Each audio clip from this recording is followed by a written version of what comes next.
Welcome to another edition of Quote the Raven, Louis Bright Raven. I'm your host, Louis Bright Raven, 30-year veteran writer, illustrator, editor, talent scout, and publisher of comics, science fiction, fantasy, horror, and role-playing games.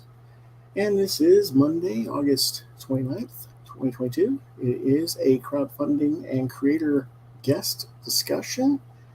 We're going to be discussing a title called Lobo, the Hunter and the Hunted, with the artist of said work, Mr. Daniel Becker. Please allow him to join us. Hey, everyone. And I've got a lot of stuff to talk about here, actually. Let me go ahead and close a few things down on my windows just to be on the safe side so it doesn't get froze up. Let's see. You've been doing comics for how long? Oh, geez. 2009. I think was when I kind of sat down and actually, I've been drawing since a very young age. Right. But the first real comic I produced was with me and a friend way back in 2009. And it was, he didn't really know I was doing this. He wrote this short story back in the days of mass email. There was no social media, so he was just wrote a story, and he just emailed it out to a bunch of people because being a writer, that's what he liked to do. And reading it, I read a lot of his stories. But reading that particular one, I could just kind of see the action going with the dialogue because it was mostly a very kind of narrative story. And so it wasn't describing a lot of what's going on. It's just kind of, saying what story's going on, but I could just kind of visualize it. And I was pretty bored. I was doing kind of seasonal work. So it was off season. And it was the perfect time and place to really give what I'd always wanted to do, which is illustrate comics, a shot. That's pretty much what a lot of comic artists will tell a lot of artists who want to get into comics. How do I get into comics? The first thing they usually say is either practice or just draw a comic. Just take a shot at drawing a comic, And so I was like, this is it. This is a perfect opportunity to just do exactly that. Nothing really being risked doing this other than my free time. And I actually just found, I was cleaning out my closet, and I actually just found what is probably one of the last surviving copies of this comic. It's cool. It's very poor. It's not very good. But any of ours are. Yeah, no one usually is, right? But it was for me, it was a massive step in the right direction, I guess, because from there it really just went from we did that comic, and then we kind of got excited about this whole thing because he used to do a lot of filmmaking, or is trying to get a lot into filmmaking. So when he realized hey, I could just get my friend to draw all this stuff for cheap, if not free. I get storyboards. Yeah, exactly. They just storyboard some of my ideas. I don't have to pay actors. I don't have to pay film crew or editors or lighting and all that stuff.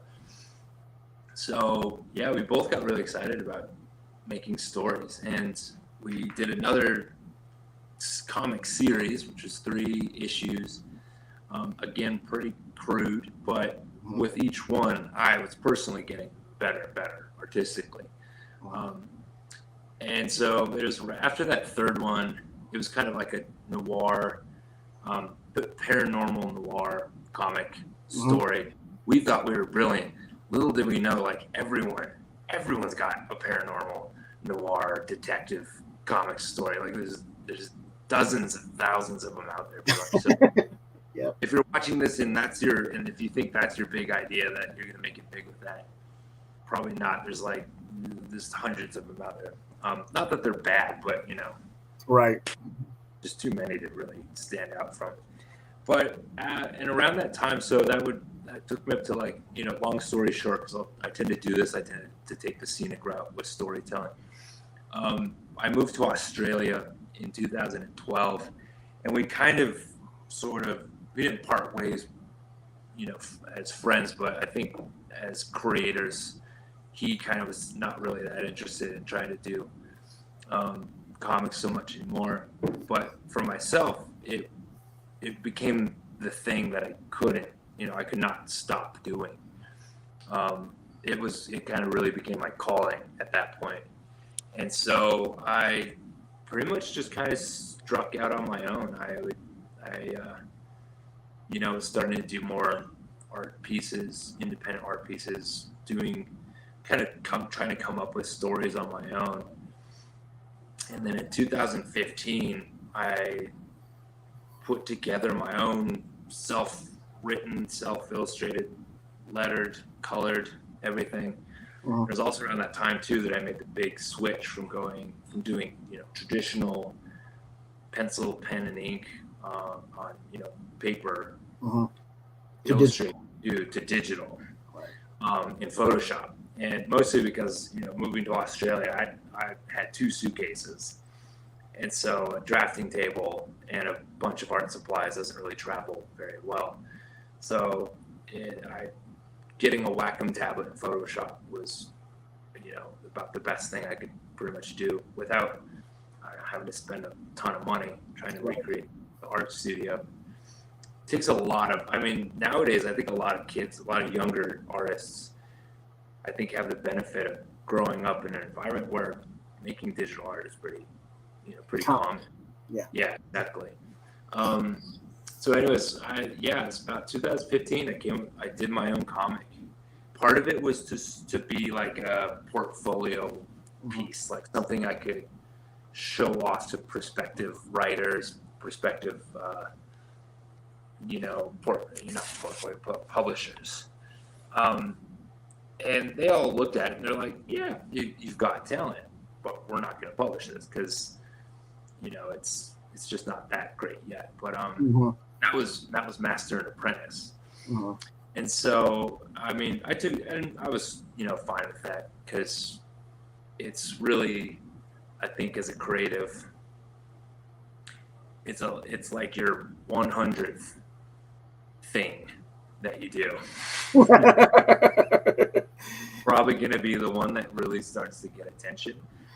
But you got to produce 99 duds or near misses before you're at that level. And I feel like I'm in the 90s now. I'm getting close, Okay. Well, the current project that you're working on is called Lobo, the Hunter and the Hunted. Yeah. And let's go ahead and share the Kickstarter page. Now, this page, you've already had this funded, so we're actually going to be able to back this through BackerKit, and we'll talk about that in a minute.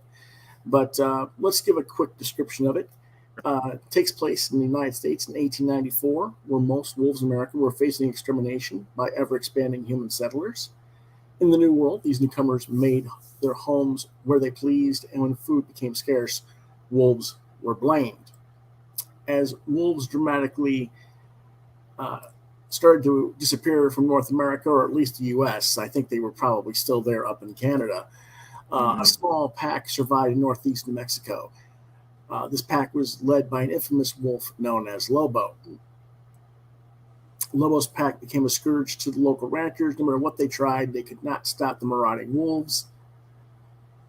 And this is about the story of Ernest Thompson Seton, who is a skilled artist, naturalist, and expert wolf hunter who learned about the large bounty on Lobo's head and took up the task of hunting the wolf in late 1893.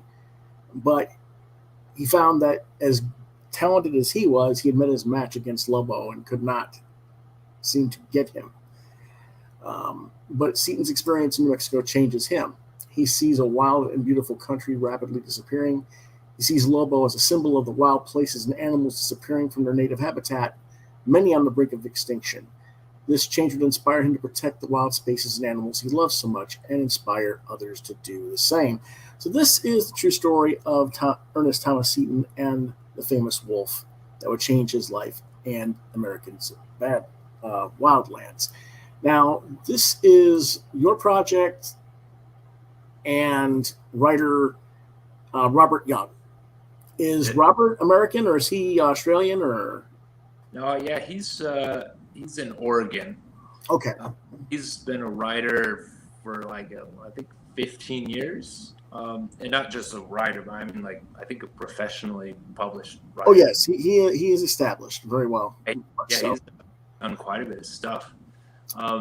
So I mean, it's all kind of all over the place. He's done a lot of nonfiction, and so he's done a few fiction things, but he came across this story, or even just came across the name Ernest Thompson Seton while researching for another book he was doing. I think is what usually happens with nonfiction writers. While you're researching one thing, you can find yourself being sort of led down another path about something else that's just as interesting. And so when he learned about this story, he really kind of did a bit of a deep dive, I guess, into who Seton and Lobo was. The other story was just about wolves and how I think people, the kind of sort of misconceptions about them, some truths and some non-truths, I guess you could say, about them. And so he wrote the script, kind of polished it off about 3 or 4 years ago. So he's been trying to do this for 4 years. Okay. Yeah, and he showed the script to some publishers, one of whom is the publisher that has picked up the story we're doing together, Source Point Press. And a lot of the publishers are like, this is cool, man. A graphic novel, I think this will do really well. You need an artist. And he was like, well, can you help me out? And they were like, well, not really, which I think was kind of interesting. I would thought publishers put writers together with artists a lot. Some do, some don't. It just depends on the publisher. A lot of the time, they want these days for writers to find their own artists so that there's a good relationship, so that they don't have to play nursemaid to both and try and get it to work. Yeah. So.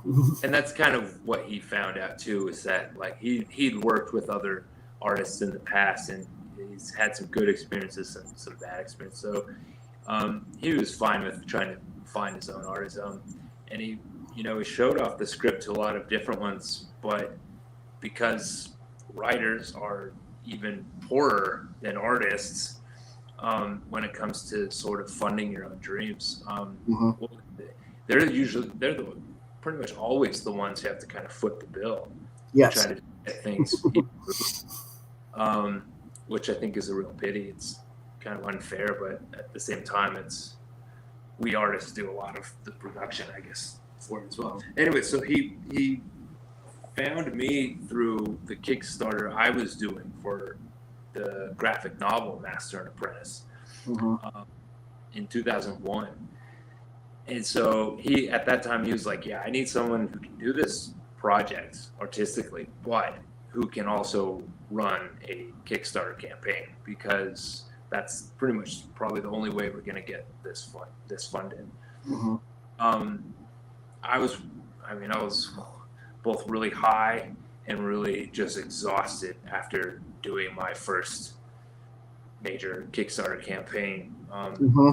It's tons and tons and tons of work. If you think unless you've kind of gotten a lot of experience with it, even then, it's always a lot of hard It's work. always a lot. It's always overwhelming, and then you haven't even got to the fulfillment part. Wait till you get to that. Yeah. Oh. That's going to be even more fun. Trust me. Exactly. You're at it really just kind of falls right back on top of you.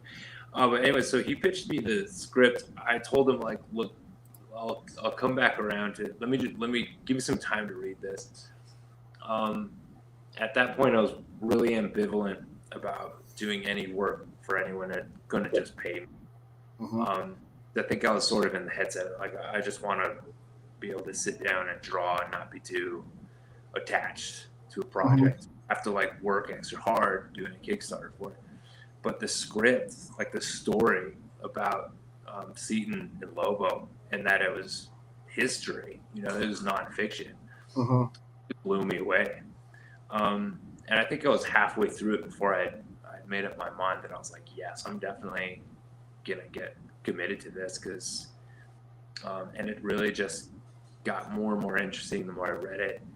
It's kind of got a little bit of, I don't know, I don't say a little bit of everything, but it's a really heartfelt story.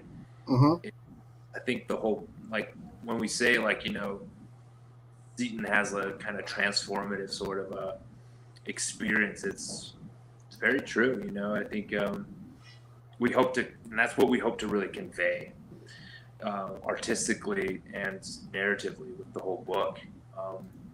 Because reading it, I was just like, this is going to be an awesome opportunity to do some really cool artwork.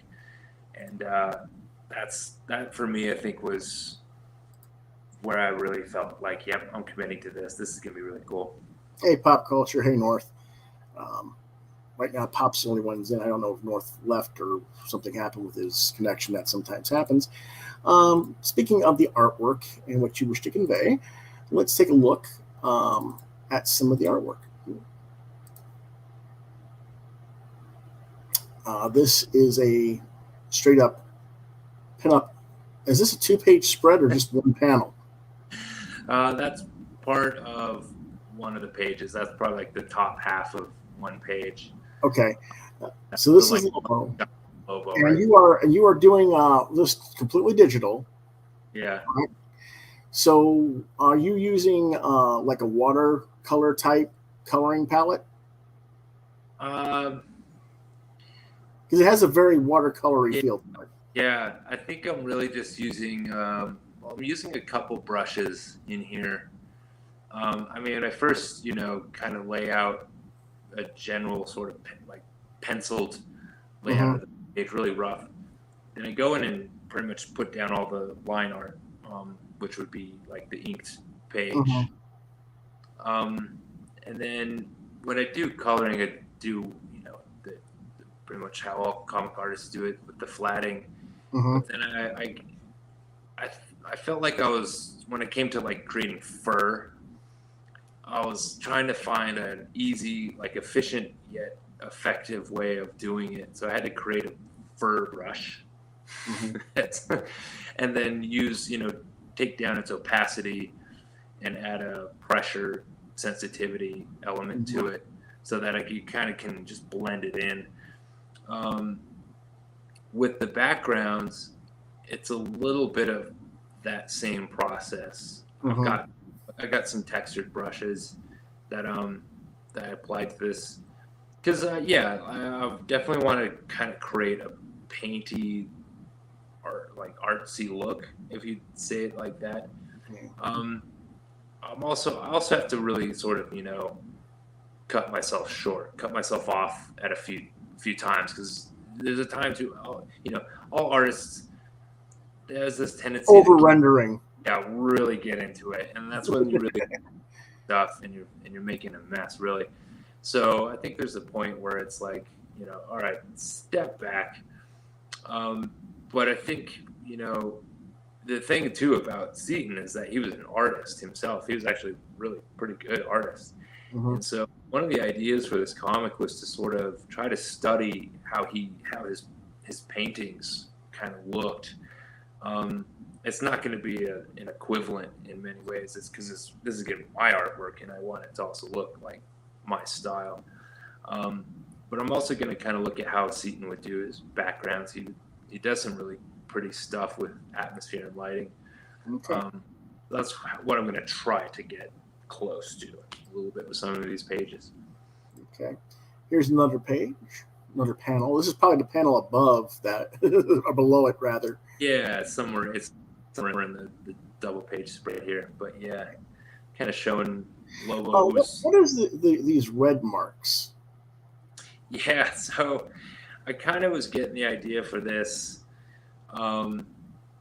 I think it was from reading, what is it called? Isola by, I forget the writer's name, Fletcher, and the artist who is, oh, now I'm really embarrassing myself. I really love this artist. Can't believe I can't remember his name. But North went on the phone for a minute. Yeah, that's why I went away. Yeah. Okay. Well, he would make this kind of like effect for like animals if they're barking, or like if a bird was making a caw sound. So instead of writing like with lettering, like writing caw or bark or woof, and in this case with a bunch of stampeding cattle and a couple wolves nipping at their heels, instead of trying to put a bunch of like woof woof bark bark, in the background, I was thinking, like, let's create like an artistic kind of symbol that might give the impression of kind of a sound that would be sort of jagged or harsh. And so just started playing around with kind of making some marks, making some sort of shapes, until I got a few that I felt like, yeah, this looks kind of cool. Let's go with this. And so those red bits in there, they're sort of placeholders as well. I don't know if I'm going to commit to red as the color, but it might become white, might just be black, probably not black. But that's going to be kind of the idea through the book, is that like if there's an animal sound or if there's a sound effect or something, instead of just writing like, blammo or kazam or like kathoom, something like that, there'll be more of like a actual sort of symbol or kind of artistic element to the sound. If that makes any sense. Yeah, it does. Okay. This is a 2-page spread. Yeah. And this is where we get to see a little bit about Seaton. Yeah, it was all right. Ernest Thompson Seaton. I think he's interesting sort of fellow. He was a naturalist, an artist, a writer. I think creatively a writer, really good painter. And as a naturalist, usually what naturalists were doing way back in the 19th, 18th century was they just go out and kill stuff. Best way to study what you're interested in. And so he was capture it, and if it's not tameable, then we kill it. Kill it, stuff it, and then kind of write about it. And so he was an excellent hunter as well, and an exceptionally good wolf hunter. At which he even published a pamphlet about kind of a how-to when you're stalking wolves. How to track them, right? How to track them, how to not be, how to kind of fool them maybe, but mostly how to not, because wolves are usually pretty good at staying away from people, and not getting caught by them. That's really that's what they prefer to be doing.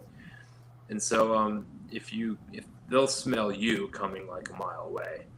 And so a lot of his whole, how to hunt a wolf was like how to not smell like a human being, or how to, so he had like leather gloves he would wear, and he'd dip the gloves in like cow blood, and then let them dry. And so let the blood soak into the gloves before handling like anything.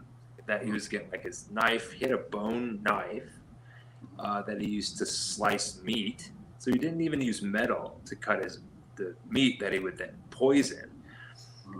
He was pretty meticulous about how to be sure that any animal he was trying to catch, be it poisons or traps, they didn't smell, even get the closest hint that a human being had come anywhere near it. Because some predators and animals, that they're a lot smarter than we give them credit for. Yeah, right. They'll be able to tell. I mean, and depending on the animal, if it's like, whatever, I don't care, I'm hungry, it's going to go. And then here's a beautiful landscape piece you did. Yeah, exactly. And that's really, this particular shot was originally supposed to be just the top third of the first page, of which, reading the script, and I talked to Robert and I was like, look, man, I'm gonna give you some notes on your script. It's fine, but as far as what we can do artistically, this panel, I encourage we make a 2-page spread with, because really the opening shot, the opening thing readers should see is something pretty impressive. That's where we want to really draw in the reader. And and coming up with this, I probably did like 4 or 5 different kind of ideas for this page, for this shot, and it eventually just sort of worked its way down into this great shot of I guess that would be the Tetons in Wyoming. That's not exactly Lobo or his pack in the bottom right corner. That's just wolves in general. Stalking some elk across the river there in probably early fall, late fall. But man, that's what this book's all about. Beautiful scenes, beautiful landscapes. That's what I'm in it for. Okay. Now, as I said, this Kickstarter is already fulfilled, but you still have plenty of time to order it through the BackerKit. Yeah. If you go to the Kickstarter page, you'll see a button right up front that says pre-order here. That'll link you to the BackerKit store, or the pre-order store, and you can jump right in. It won't have any of the Kickstarter tiers that we had. At least there's what it looks like on the. There you go. Even though it says ending soon, it has already closed. It closed last month. But I'm going to go ahead and then share what the pre-order page looks like here in a second here.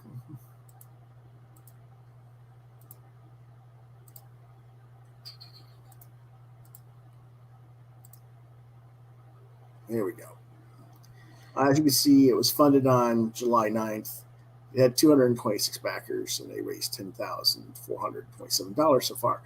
Now, let's see what we can actually get here. You can get the printed graphic novel for $23. Is this the 23 plus shipping, or does that include shipping? That will be plus shipping. We're printing on both sides of the Pacific, so if you're in Australia, don't know if you got any Australian listeners, but we've managed, the idea being that we're trying to save supporters as much money as we can, because shipping's usually where Kickstarters can really kick you in the knees. Right. So printing on both ends, we were able to cut and ship on both ends. We're able to cut the price down. So I think most orders we charge, I think between $8.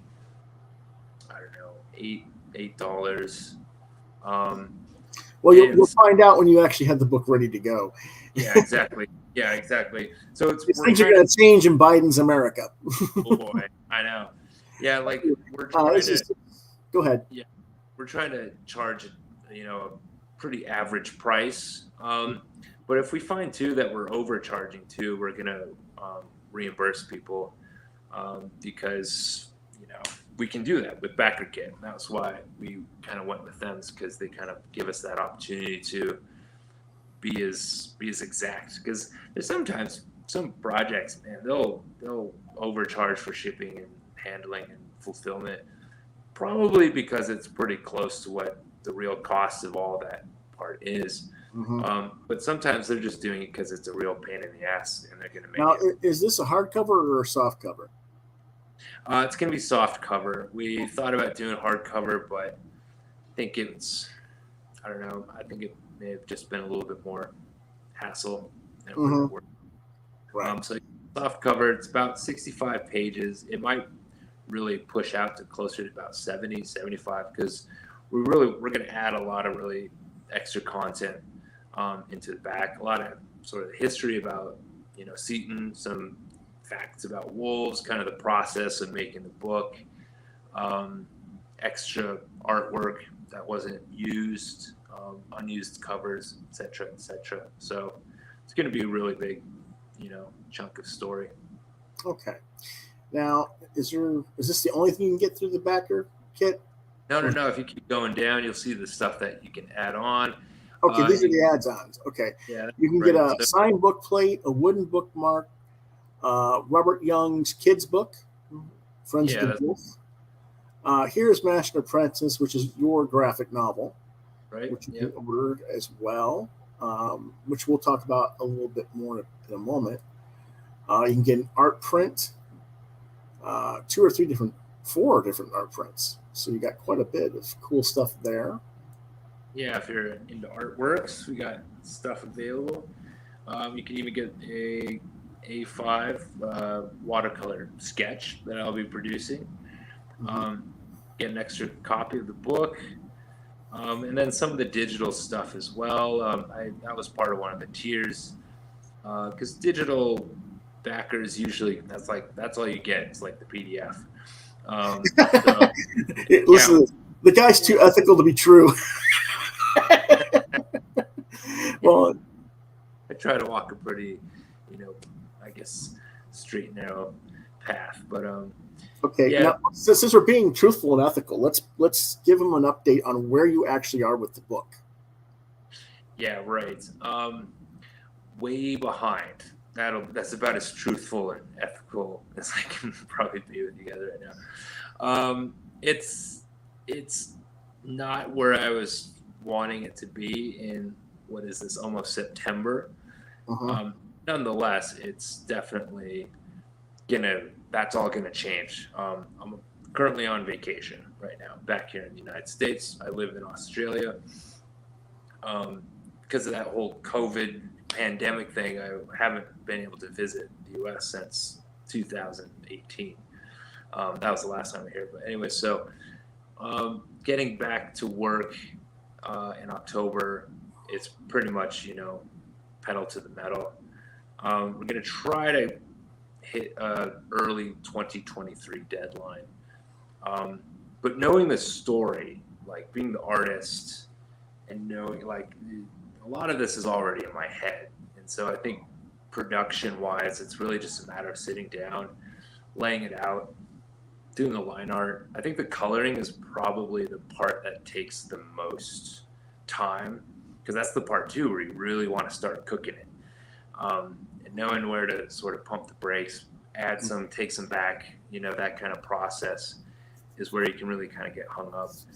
The lettering depends.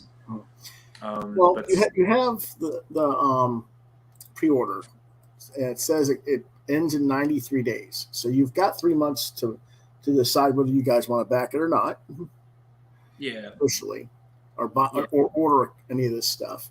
And so I will keep it up to date, and I will keep checking back with this and with you in the future to see where we're at before anybody makes a commitment if they want to wait.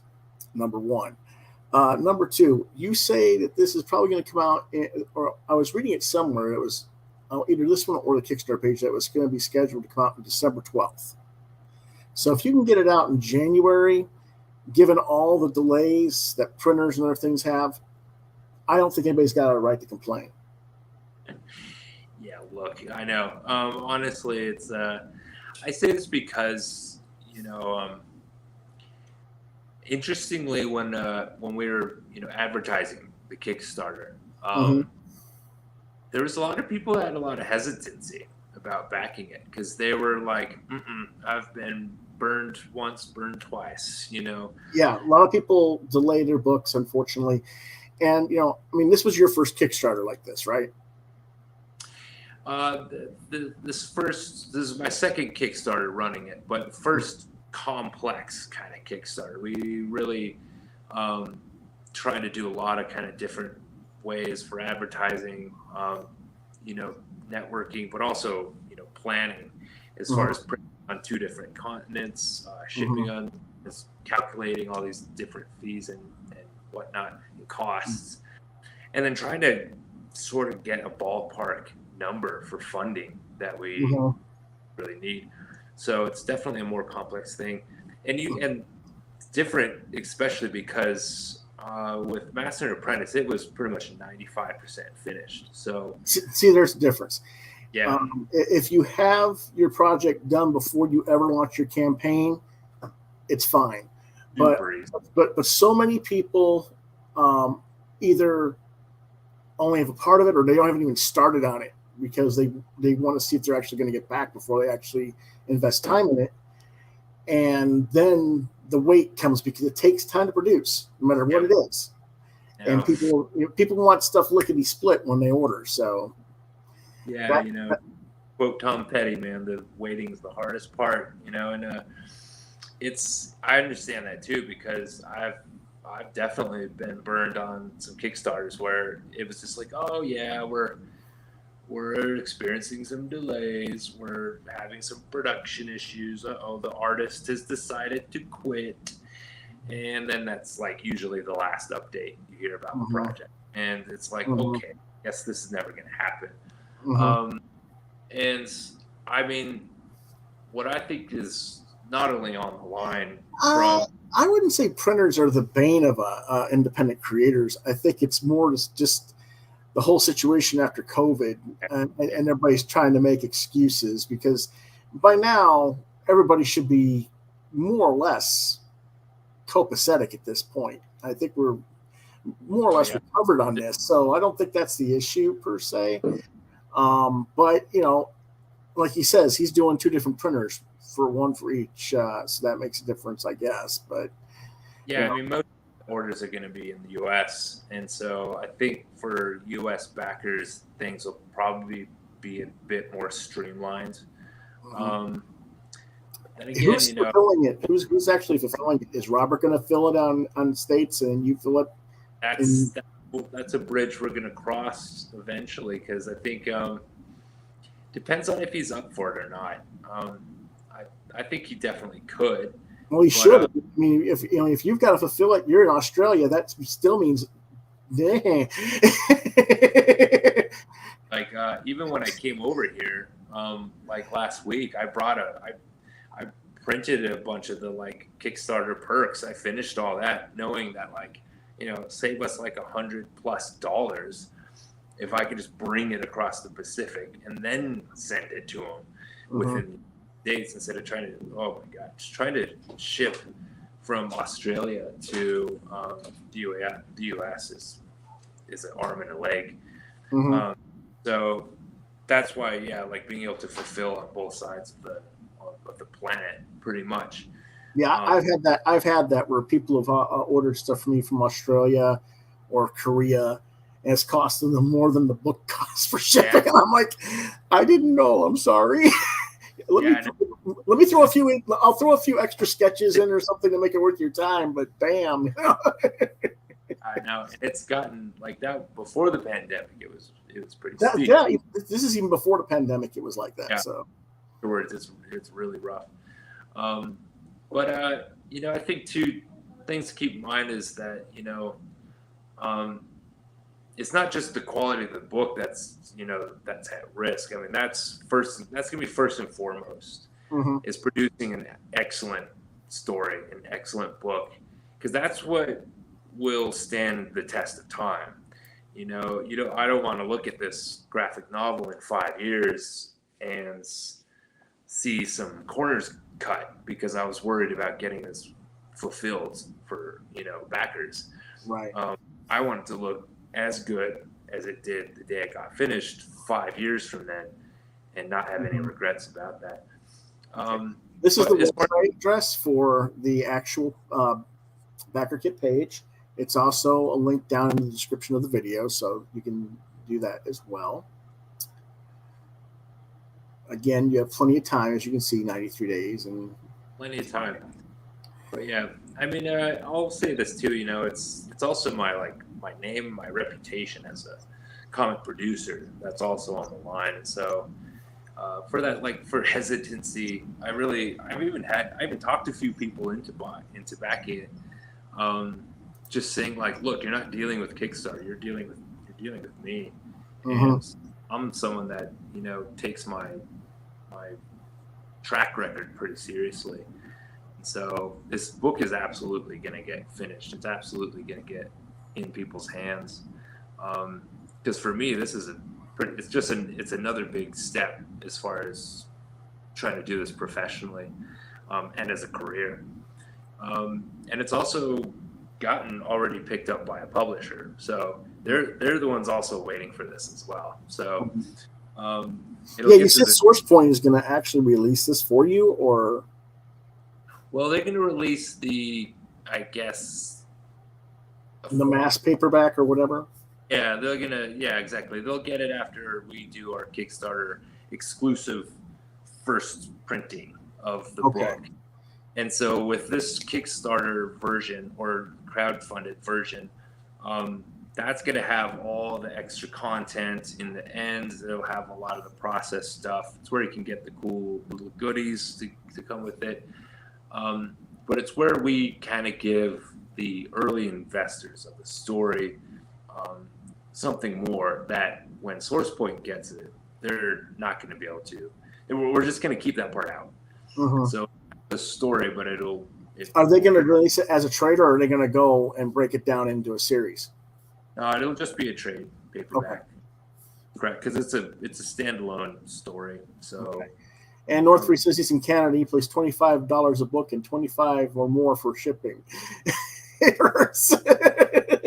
Yeah, I can believe. I think. Canada, jeez. Yeah, I hope mine don't cost that much. Darn. Okay, I'll have to check on that. But anyway, yeah. Speaking of other books, like I said, he has done other products. We've mentioned a little bit in the discussion about that. He has a website called Invisible Ink Studio, I believe. That's right. And this is where you can find some of his other stuff.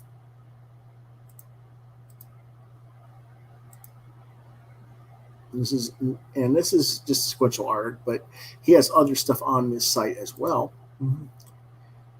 Yeah, I've got some of my own original artwork, some fan art, some commissions, I guess, that I did that I was pretty happy with. And then, of course, this is where you can also find and order my other comic art or comic book projects that you've done.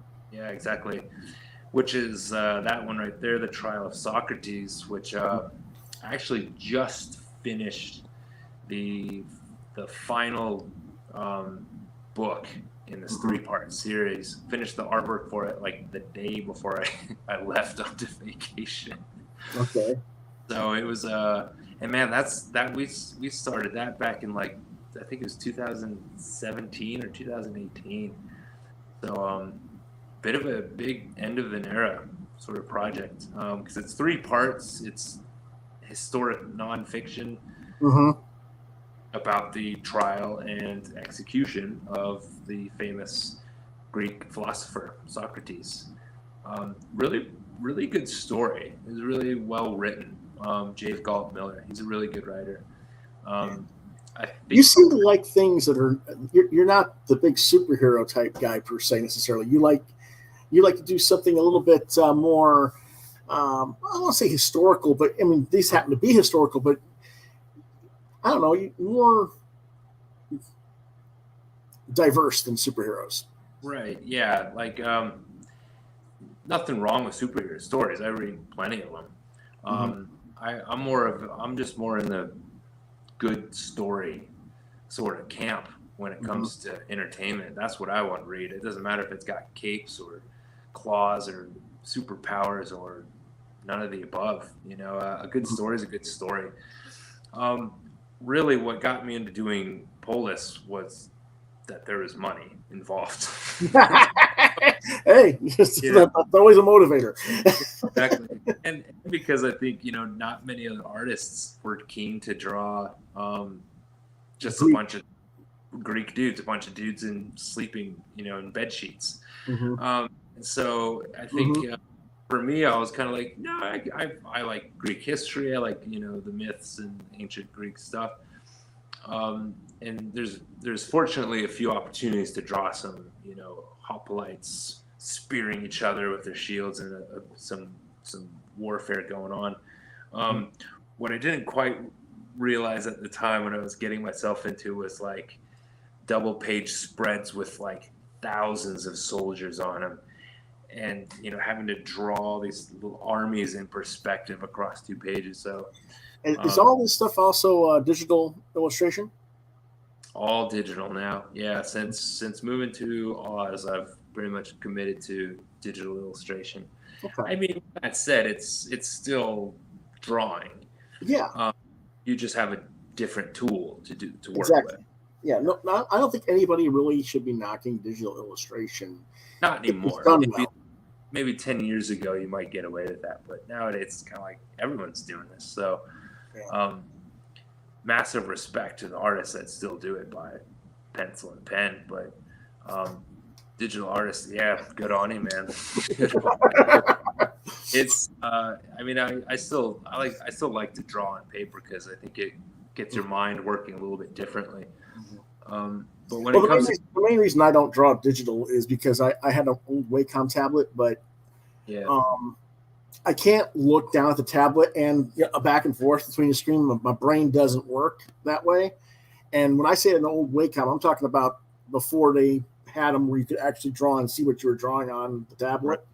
Yeah. So I've never really had that device. Now, if I ever get one of those and I find I like it, maybe I'll go digital. We'll see. But I haven't had the time or money for that.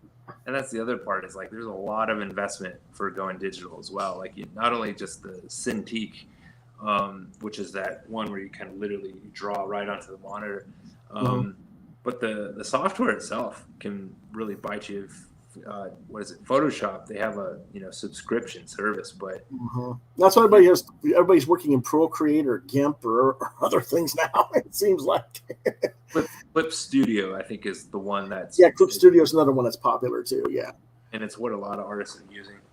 But all digital works all right. Okay, so we can get the Polis 3 issues from you on that site. And we can get Master and Apprentice. What is Master and Apprentice? Yeah, and then Master and Apprentice, and this is kind of where it all started, really. It's a the first 4 chapters are collected in Act 1. And it's kind of an adventure sort of fantasy type of story about sorcery. Sword and sorcery is the genre. And it's a bit of a high-stakes coming-of-age story about an apprentice who has to learn on his feet about the tricks of both sorcery and survival. Okay. North Free says he loves Socrates. He'll definitely check that out. All right, man. Good on you. And we got other stuff here, don't we? Yes, we have in-suits, which are tin suits, pardon me. And that's kind of your science fiction superhero book. Yeah, exactly. Now, this one you can either purchase, I guess, a print version on your site, or you can get it online at Comixology. How does that work now that Comixology has been kind of changed? Good question. That would be a question for the writer because he's the one who sort of handles the digital. Okay. Just thought I'd ask in case you knew. Yeah.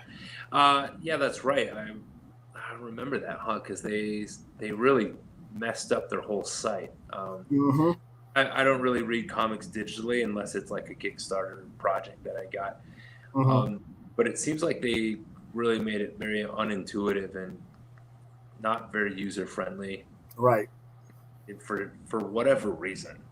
Usually if you're a digital startup company, when you shoot yourself in the foot, like that's it. Like someone will step up and take over. But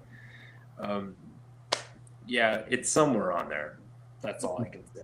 It's probably better if that one. What is that about anyway? The tin suits. Yeah, so it's a little hard to sum up sometimes, but it's a battle royale set on Mars with these super powered super weapons called tin suits, which are remotely piloted androids, and the pilots remotely pilot them from Earth. Okay. This sort of mass televised kind of show that it kind of whittles down the players to a winner takes all, and it's a bit of it's part open world environment where you can fly around, you can make friends, you can kind of do little side quests, but you're always sort of running out of power, and the only way you can get more power for your suit is to fight and defeat an opponent and take their power. Yeah. whatever they power they got left, you take for yourself. I got it. Or yeah, you get some kind of little injection of some kind of fuel, and it sort of gives you some more power. And that's the tip of the iceberg, really. Okay. But a lot of the story is about kind of the identity you have on screen and the identity of who you really are back on Earth. And so the pilots their identities are always kept strictly anonymous. And so there's this kind of duality amongst like who they're piloting and kind of who they really are. Sort of are you the persona you're acting as this superhero, or are you the person back on Earth? And and you can never no one really knows who the person piloting their tin suit really is. And so kind of interesting layer of I guess kind of, I don't know, personalities or of plot. Okay. But of course some action, there's definitely a lot of intrigue and stuff like that. And this was your early stuff. Oh boy, and Last Ditch Attempt Detectives. Yeah. Which is also literally where it all started. That's what I was talking about at the beginning of the show, where me and my friend put these together, and some of them were not too bad. I look back through them on occasion and see where I was actually doing some pretty good work. Geez, like 12 years ago, or however long it was now. But it's also, I think I keep it up there to kind of stay humble, maybe. Let people Again, this is the address of the page you're looking at, invisibleinkstudio.com/sequential2. And of course, you have other stuff available as well on the site. You have pinups and other things. So there's lots there to look at. Okay.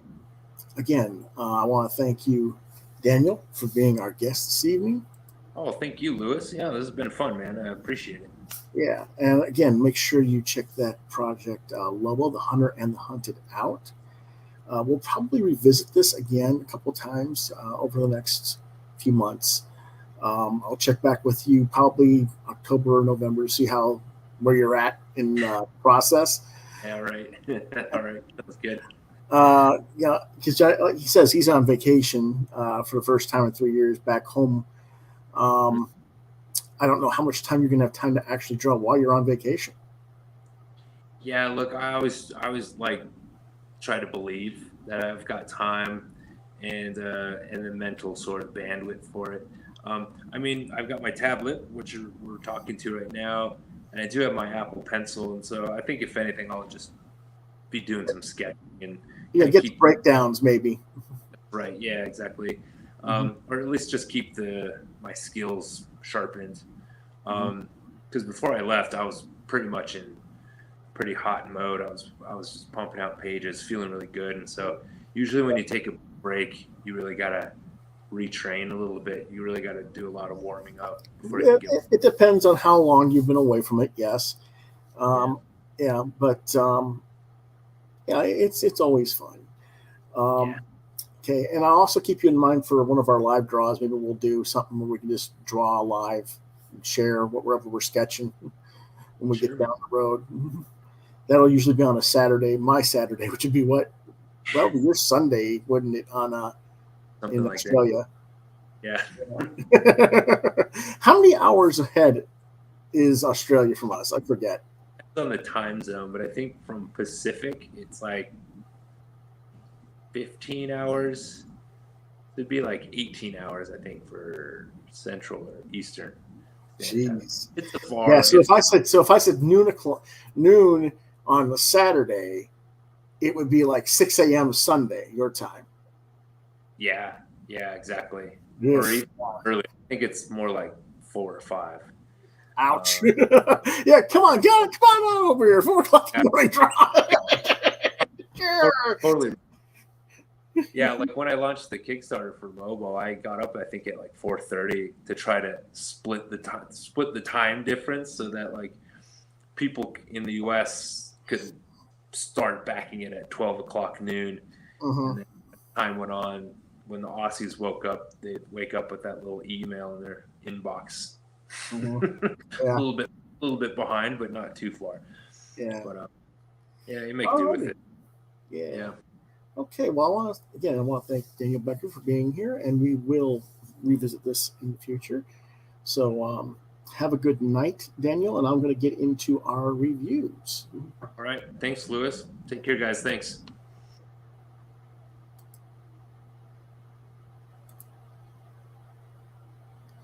Alrighty. I want to do something real quick here.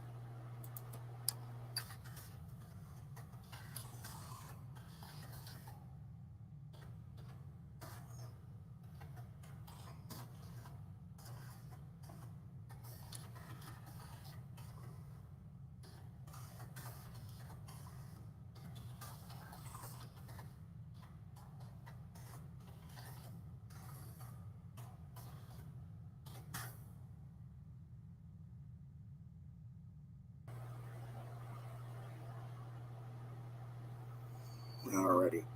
Wanted to make sure that everything was cool with him on that. And let's go ahead and get the comic set ready because it is, of course, Monday, and because we have more heavy metal to talk about,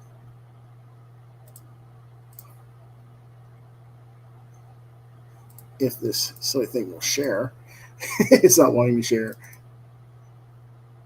There we go. What time is it? Heavy Metal Thunder. That's what it is, Heavy Metal Thunder. And let's go ahead and talk about our books. As always, my commentary, my thoughts are just mine and no one else's. And it's Men's Entertainment, no infringement intended. Heavy Metal 318, $14.99. Publisher Heavy Metal Media LLC with various artists and writers. Cover by Greg Hildebrandt, as seen here. We have an extra cover by Richard Barge. We'll show you in a moment. Released August 24th, 2022. What it's about, this issue opens with a 2-page preview of an upcoming feature series entitled A Darker God by Romero. It's George Romero, somebody Rios, CF Villa, and Oscar Carreño, and Jaime, I believe is what it is, but I could be misunderstanding it. Let me check the credits again. No, it's... that's right. It's misspelled. My bad. It's Homero Rios. Okay. And then CF Villa, Oscar Carreño, and Jaime. Okay. Next is 3320 by Christopher Priest, Matos, Chris Sotomayor, and Willie Schubert, which is a prelude story to the Entropy Endgoing comic, which is kind of weird, given as we previewed that last issue of Heavy Metal, and the actual Entropy comic already came out like a week ago, 2 weeks ago. So it's kind of weird to have a prelude story coming out afterwards, but it is what it is. Next is SBU Dolores Part 2 by Didier and Lise Tarquin, adapted by Ivanka Henenberger and Jaime. for lettering. Next up is Cold Dead War Ammunition by Adam Lance Garcia. Armitano, Lee Ruffridge, and Saida Timofonte. The final chapter of Steve Orlando and Ivan Shavrin's Star Wars follows. Then Chapter 2 of Wire Monkeys by Dan Schaefer. The Axe, Chapter 4 by Troman, Posen, Koblich, Fichera, and Gattoni. And then finally, Matthew Medney's Engagers concludes. And the magazine closes with Something Seems Off, Chapter 3 by Chris Anderson. What did I think of this? Well, a preview to A Darker God didn't show me anything, as it's pretty much just a single page. Kind of a yawn in a way. There's your one-page preview of what's coming next month with The Darker God. I mean, it's not that it's ugly or anything. It just doesn't really say or show much per se.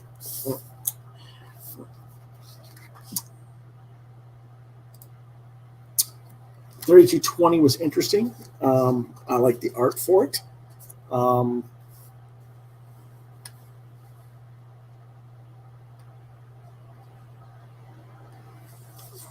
But at the same time, it probably should have been in the magazine 2 issues ago to set up audience's interest in entropy.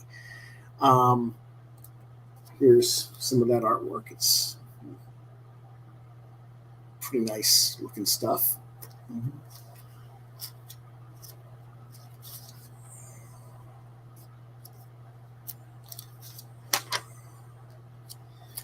You see Tarna and the explosion of the galaxies and stuff like that again.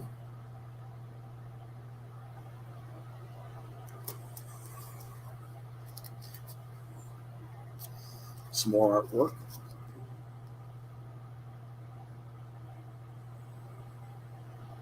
So again, the art is very nice. Pretty satisfied with I just wish that it had come a little bit. We published a couple of issues earlier before Entropy came out.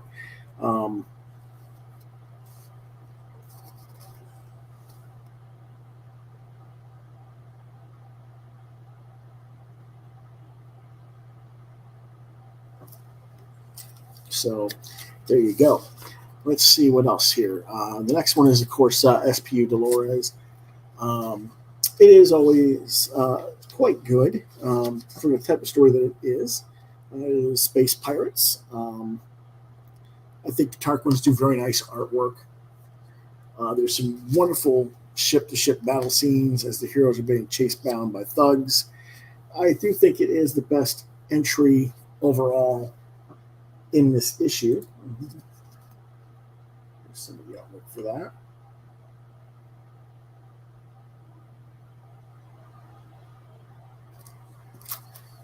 And let me go ahead and find those ship-to-ship battle scenes real quick.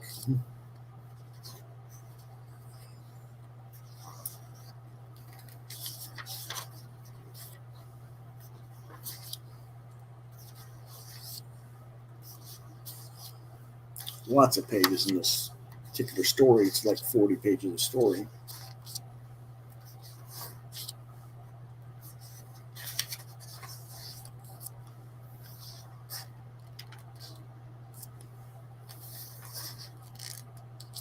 Okay, this is the beginning of the scene.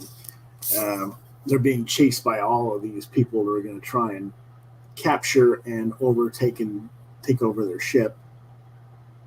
Quite a entourage there.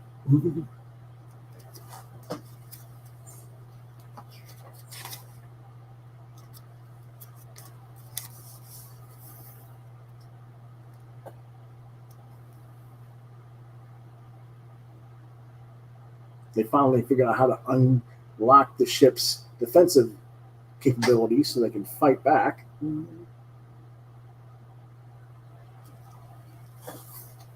Instead of just running, which is a good thing.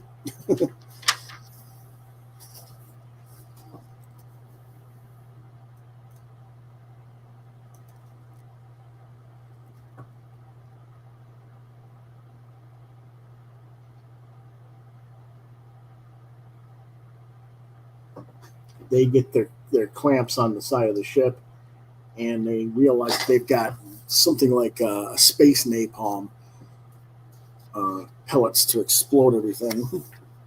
So they start blowing up all the ships beside them.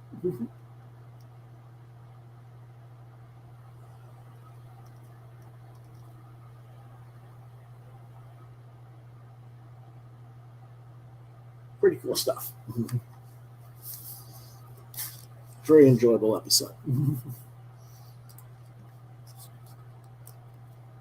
Then we have Cold War, Dead War Ammunition. It's well drawn for what it is.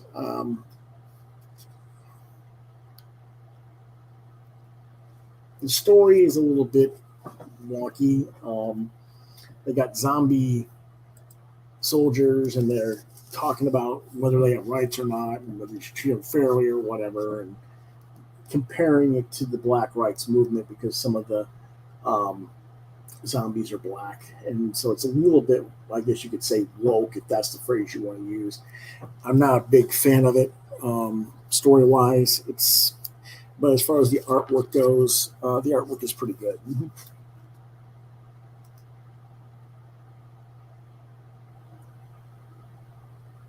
A little bit dark on the coloring, I think, given how thick and heavy the blacks are. But, it's not the end of the world. It's supposed to be taking place at night, so you're going to have a darker color palette anyway. Okay. Our next feature story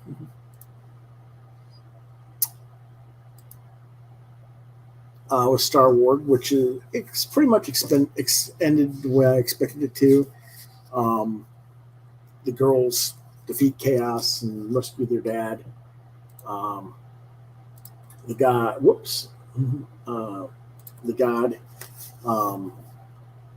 oh geez, I can't remember which one's this god's names, but anyway, they free him, and they realize the only way to keep chaos contained is to shut the portal, and the father sacrifices himself to do so, which, so the girls are still like, we just got you free, and now we have to let you go, type thing. So it was a little bit annoying because it was predictable for me.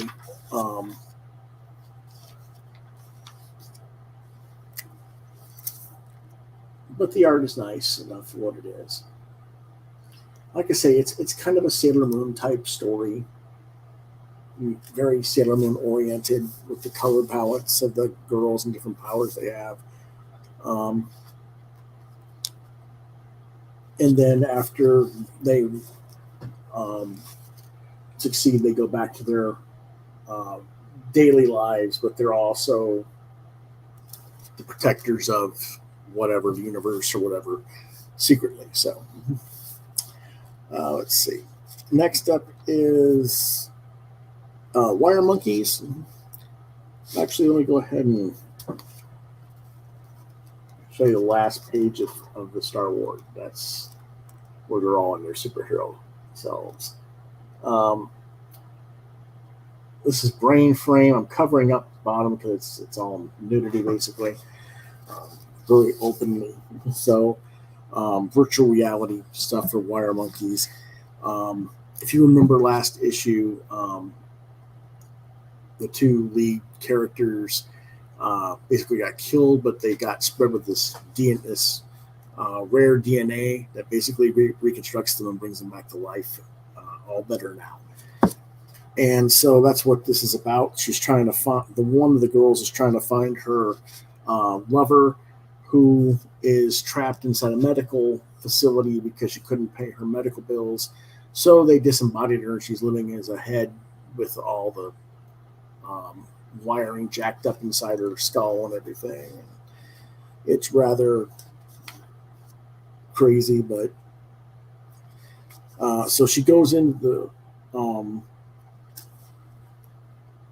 hospital or medical facility to try and rescue her lover. Gets shot up, gets rehealed, gets sent back after dying, and then she finds out it's too late, more or less.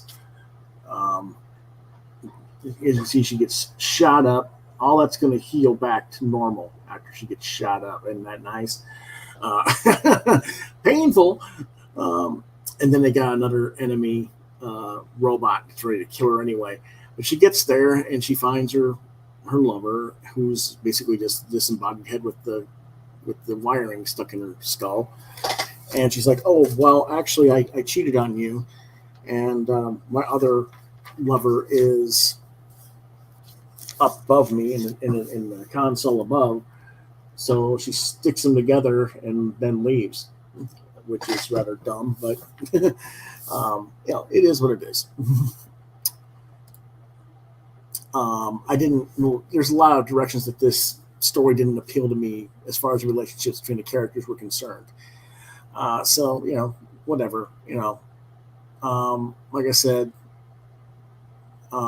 she gets shot up again. She gets killed. Only this time, the medical people are going to keep her dead body and keep her so that she can't reconstitute and separate her head from her body. Fortunately for her, her other bitchy ex-girlfriend that was in the first episode bought her body out of the thing, and she is put together and heals back. Again, like I said, rather dumb storyline, but at least the art is nice to look at. This is the cover B by, I'll think of his name here, Wizard of Barges. Mm-hmm. And I'm not a big fan of that cover. Not really a big fan of his art. Not that there's anything wrong with it. It's just Hildebrandt is just much better.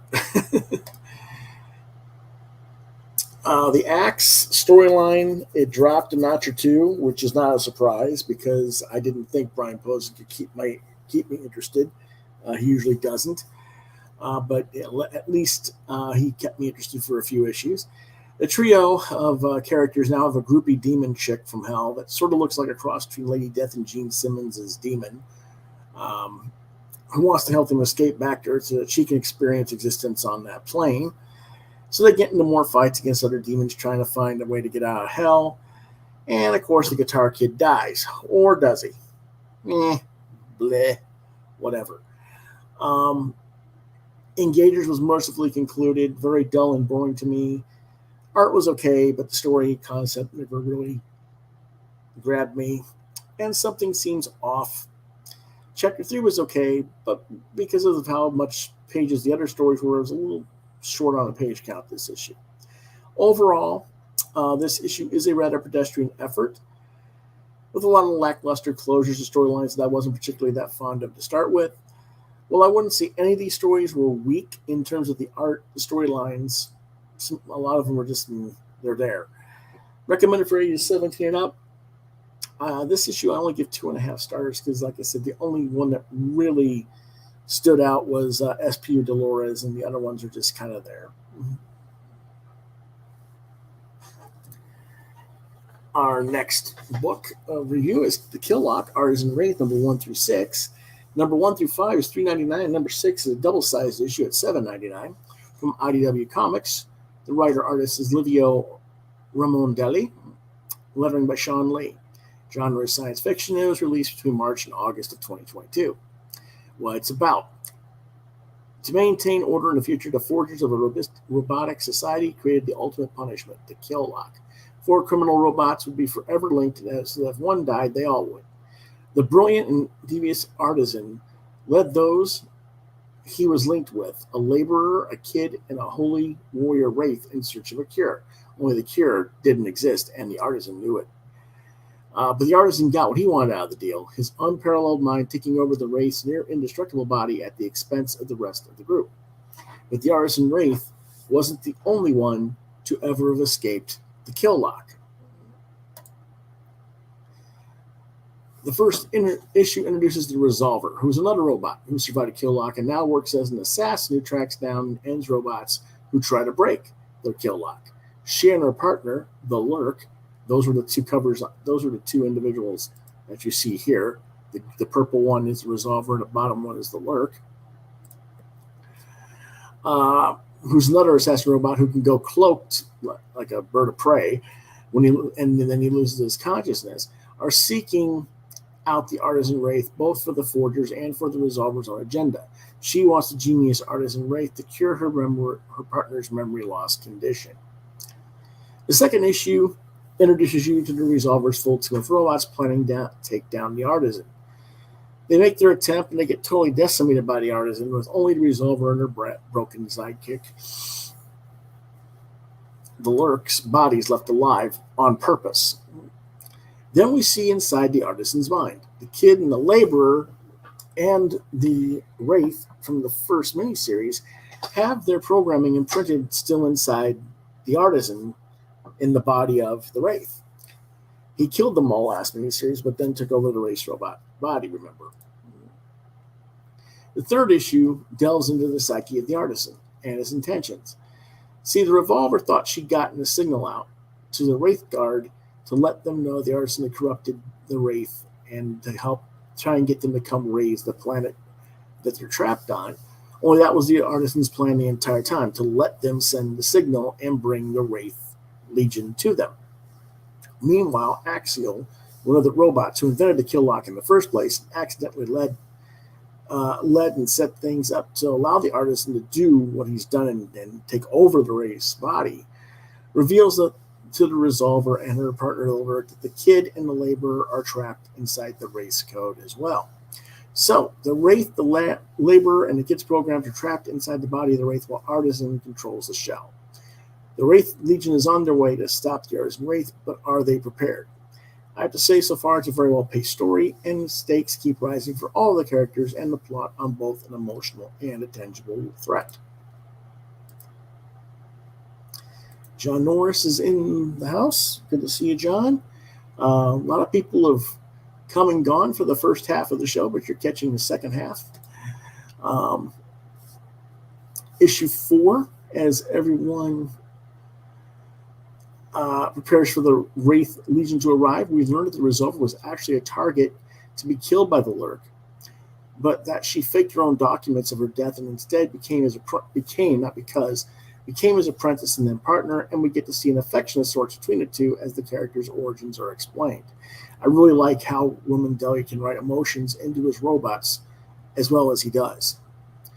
And then the Artisan reveals his intent to get the Wraith Legion to join him to wipe out the Forgers, or the humans, or robot society of the past, who made them all and wiped them out.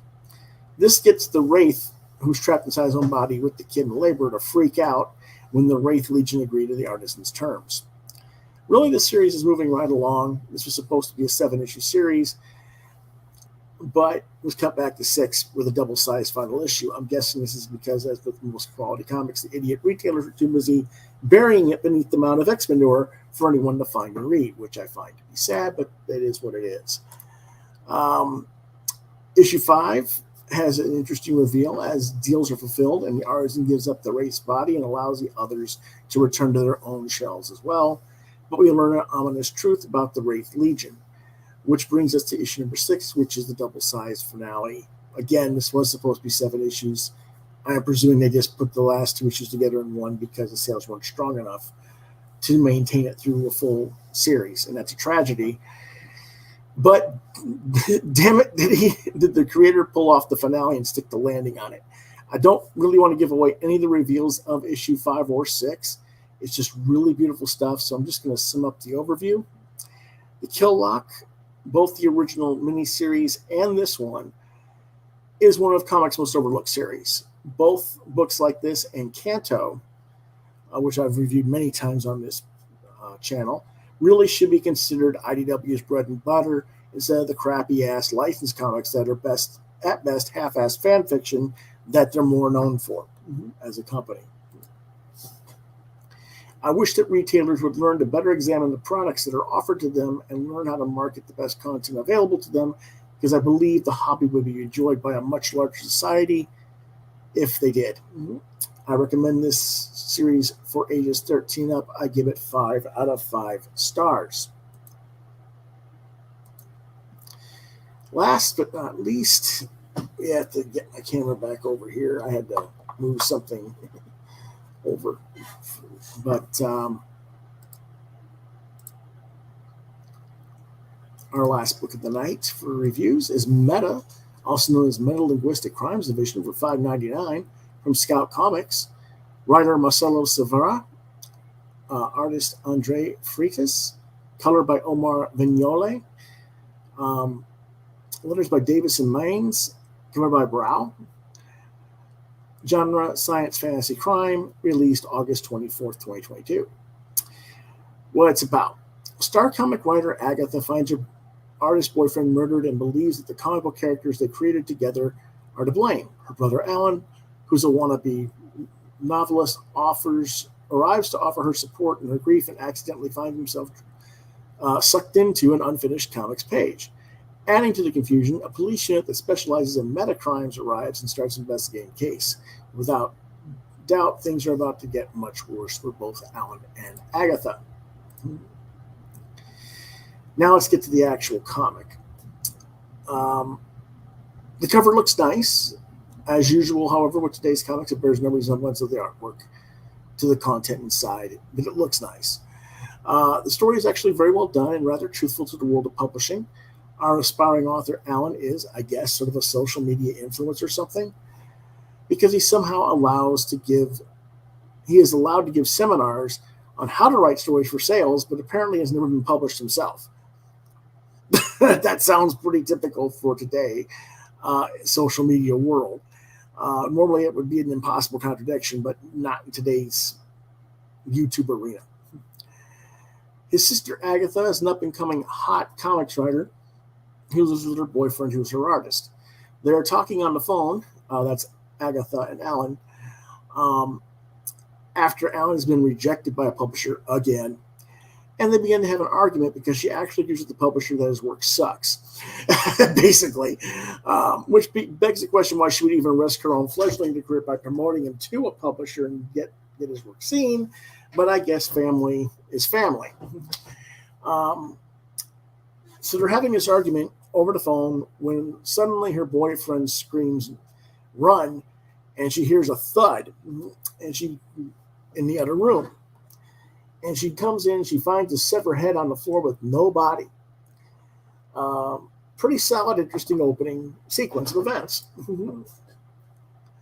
Even weirder is how his head looks like it's severed into a CMYK color separation with each layer overlaid but not lined up, with the color inks bleeding out on the floor from his head like blood. It is a very well thought out, awesome looking visual effect. And if we saw it in real life, I'm sure the reaction would be shock and horror. But when the police arrive, the head looks like a normal severed head, no CMYK effect. As far as they're concerned, only Agatha and Alan can see it. Alan sneaks into the room of the crime scene, which would never happen in real life. They'd be all over that scene with CSIs these days. And chances are Agatha would already be in handcuffs, and it would look like a pretty straightforward murder, except they can't find the murder weapon or the rest of the body. Anyway, the deceased artist's comics page begins to glow in a rainbow-centric light. Alan gets sucked into it, and then one of the meta team shows up and arrests him in the comic on the assumption that he's actually the one who did the killing and is trying to escape through the comic page. So I guess because the meta are just so capable of a team, that's what he does. Alan's jump into the comic and how they work it is well done. The fact is, the concept is really well thought out throughout the whole book. I just wish the art was a little more engaging for me.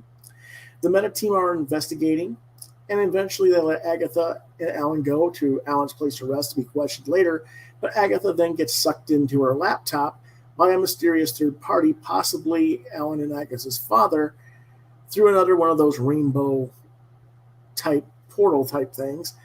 As it appears, neither sibling is from our dimension, or perhaps there's something going on otherwise, but it's not explained yet. Alan is left behind, which will no doubt cast even more scrutiny against him now that Agatha has also disappeared. However, here's a problem. This book is released, and I know it says $4.99 on the cover. It's actually $5.99 on the printed copy.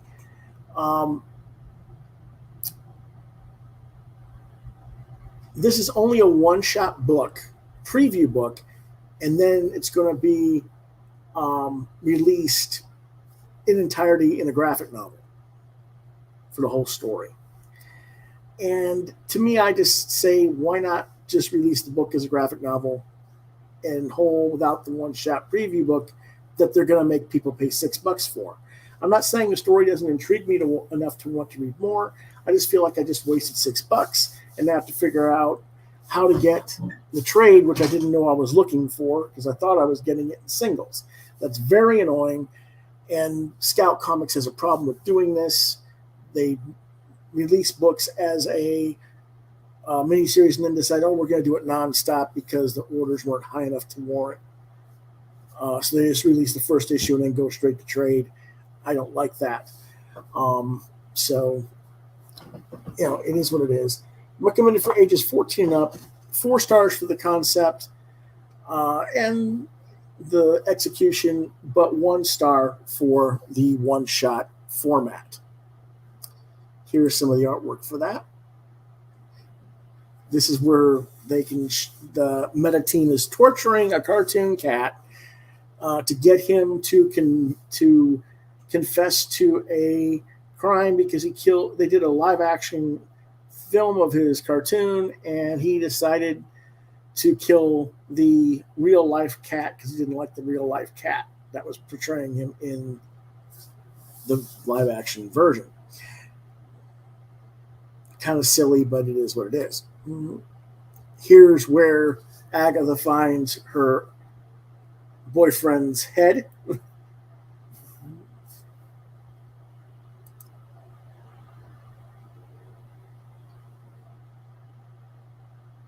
Just a very cool effect there in the bottom right corner.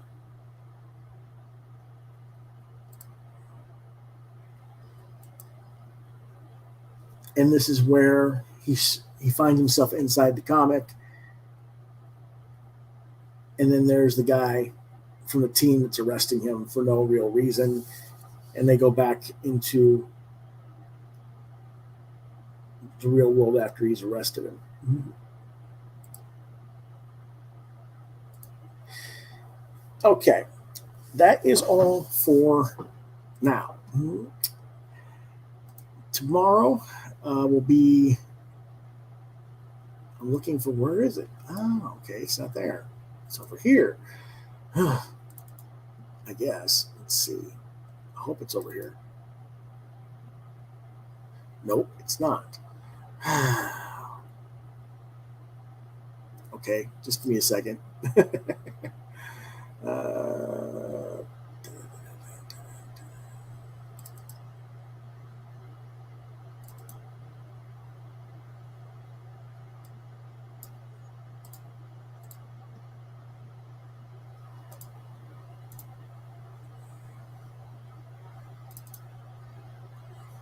All right. Tomorrow night, we'll have more comics reviews and crowdfunding talk. We'll be talking about Beyond the Beyond and another series from Scout.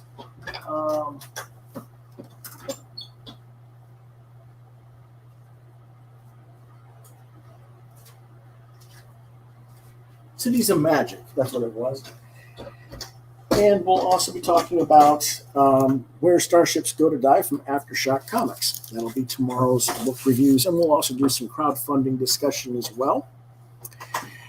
Wednesday, we'll be taking the day off. Thursday, we'll be doing What Did You Get This Week, which is going to be a very short episode because I'm not getting much this week, unfortunately. It's the end of the month and everything's been shipped already, more or less. But we'll see what we got. And we'll do a little more comics reviews. And then Friday night movie talk this week will be Battle Beyond the Stars, the classic George Romero movie with Richard Thomas, a.k.a. John Boy from Walton's Mountain, as a young star traveler trying to rescue his planet from a space tyrant. And it has Robert Vaughn and George Peppard and Sybil Danning as well. So that'll be a fun watch and discussion on Friday.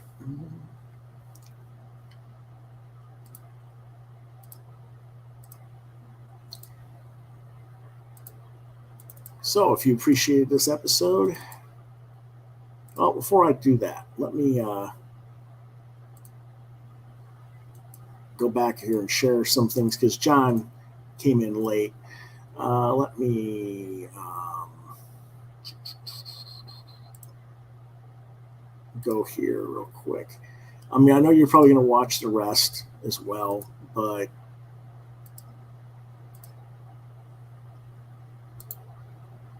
you got plenty of time, almost 3 months to back this. Is Lobo and the Hunter.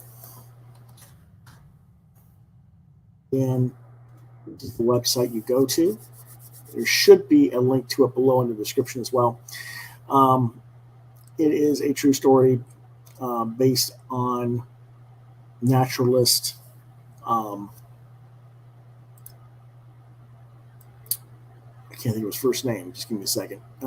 Ernest Seton, who was a expert wolf hunter who had to hunt down a certain pack of wolves in New Mexico and the pack's leader named Lobo, and it changes his experience of what he wants to do and changes him, becomes more of a conservationist, environmentalist as a result.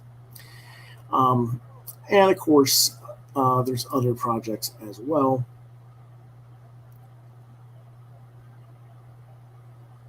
Which you can go visit Daniel's website.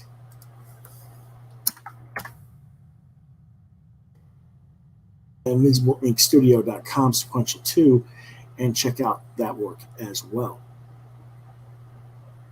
But let's take a quick look here. There's the book. It is $23 plus shipping. It'll be a 65-page graphic novel with extra content that won't be made available later. Daniel said that they were picked up by Source Point Press. It will be released as a regular graphic novel trade collection without the extra content through Source Point up the road sometime next year. But let's take a quick look at the artwork one last time.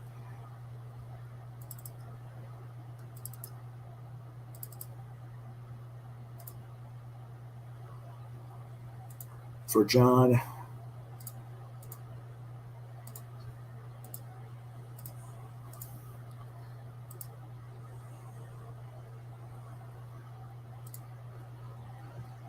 There's Lobo. This is all digital artwork that he works in.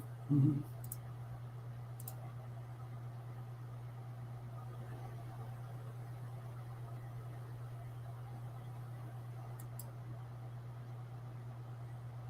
That's Seton.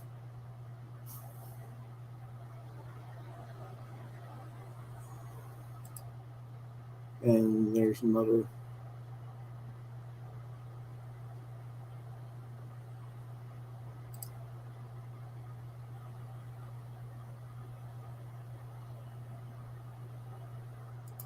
So there you go.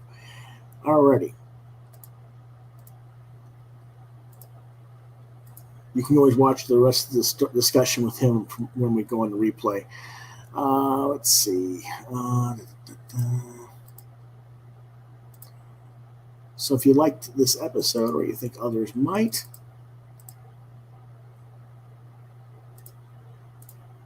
I'd appreciate it, as always, if you would hit the like, share, and subscribe buttons to continue to get content from my channel. As always, I thank you for watching and for your support. If you want to reach me on social media, Facebook, Lewis.BrightRaven, Twitter @LewisBrightRave2. You can see more of my artwork at deviantart.com/BrightRaven. You've been watching Quote the Raven, Lewis Bright Raven, exclusively on YouTube. If you have questions, comments, suggestions for content, Quote the Raven, LBR72@gmail.com is the address to reach me. And if I don't get back within a day or two, try LewisBrightRaven@yahoo.com.